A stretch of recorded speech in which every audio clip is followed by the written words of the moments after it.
They sent me to Michigan for like, I don't know, finish out for 6 weeks before the off season would have started. And I'm really like, what am I doing here? We're in Lansing, Michigan, bro. I'm in a house with 8 other guys living. That have all been drafted. Yeah, one of the guys was from, he was from Venezuela. His wife was there. She was pregnant. She spoke no English. But we just didn't have any money. Like we were all splitting rent.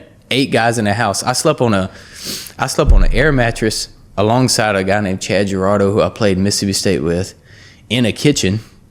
With You're sleeping in the kitchen? Yeah, on an air mattress, bro. He had his air mattress. I had mine. We had a little blanket. Didn't have no sheet to cover it. Just professional baseball player. Bro, I got drafted. And then I played in the World Series 5 weeks ago. Bro, I'm like, what am I doing?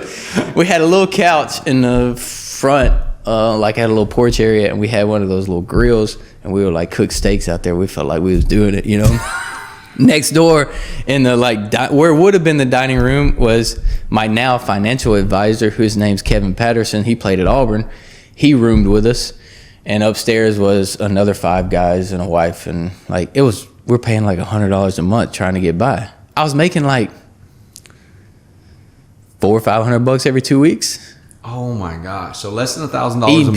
PB&Js, like been drafted. So drafted in the 8th round for $5,000 for $5,000. Government took $2,000 of it. So and you're eating peanut butter and jelly and sleeping on an air mattress in the kitchen, living life, just playing ball. Yeah. I mean, I still love the game. Yeah, but this is the real picture, folks. I still didn't think I had a chance to make the big leagues. Yeah. I told myself, this is an honest truth. I told myself, and I told Tori, who I was dating at the time, who's now my wife, I said, look, I'll give it 3 years.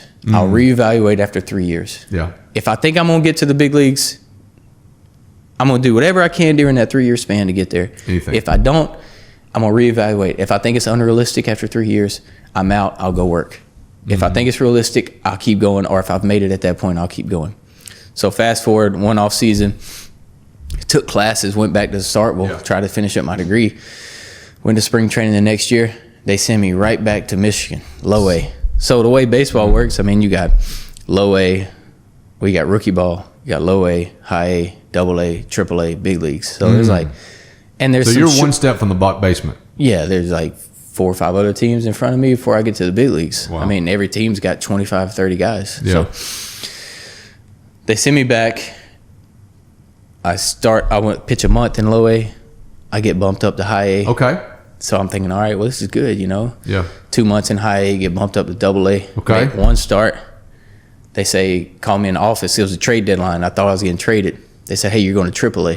So I'm like, man, this is amazing. We went from low A, yeah, second to the basement, second from the bottom. In the first year. In the first year, all the way and getting bumped up to triple A in months. In a matter of 4 months. So why do you think they did that? Were you just on fire? Were you pitching good? I mean, you know, I'd thrown the ball well. I was polished. I was older. I'd already had 4 years of experience in SEC, you know, in baseball. Like a lot of times guys get drafted in high school. They spend those 4 years in the minor leagues developing. Sure.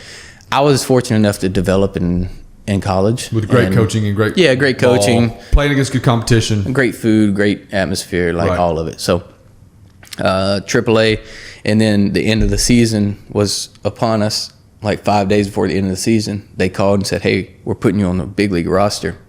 We're going to call you up. This is Toronto. Yeah, Toronto. Okay. And that was 2014, September. They called me up. Look, most guys have a chance to meet everybody on the big league team because they'll invite you to big league spring training. So in the spring training for a few weeks, you'll be with everybody that's in the big leagues. Sure. I had no idea anybody that was there. And they had no idea who I was. I hadn't met anybody. I met people all along the way for the whole year. Right. And so was able to, I threw like 4 or 5 innings out of the bullpen, which I was a starter at the time. I threw 4 or 5 innings out of the bullpen, and then they traded me to Oakland. Yeah. They said, beat it. Okay, so you get 4 or 5, so you get traded to Oakland at the end of the first year? Yeah. At like Thanksgiving, I was at my parents' house. I remember I woke up, I fell asleep on the couch like one afternoon. I woke up and I checked my phone. I had missed calls, messages, everything. Everybody found out except me. I was sound asleep. So found out I got traded to Oakland and then kind of bounced around since then.